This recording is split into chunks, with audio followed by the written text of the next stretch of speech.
来乡亲啊，继续来看2020年，这是全台湾第一好艺人咧。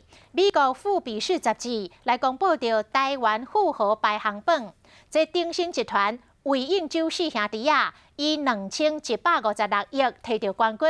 第二名是国泰金控的董事长蔡宏道兄弟啊，第三名旺旺集团的董事长蔡衍明。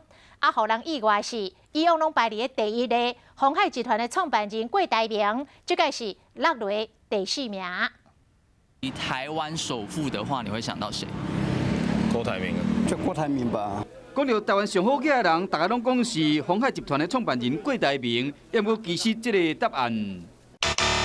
依照美国富比士最新的台湾富豪榜，台湾上好嘅人头一摆互鼎新集团魏家四兄弟啊，以2156亿摕去。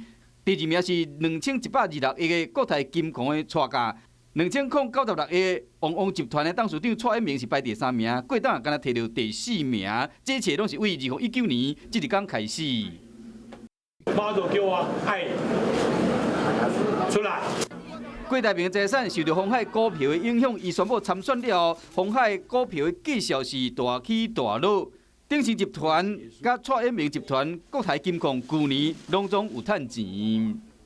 魏家四兄弟他们的这个资产呢，其实跟前年大概是持平的啦。郭台铭的话，他的股价能够稍微起来的话，立刻大概又会回到这个第1名。台湾好艺人的排行榜有洗牌，这企业家就等2020变事业，就看什么人有法度搁得到冠军。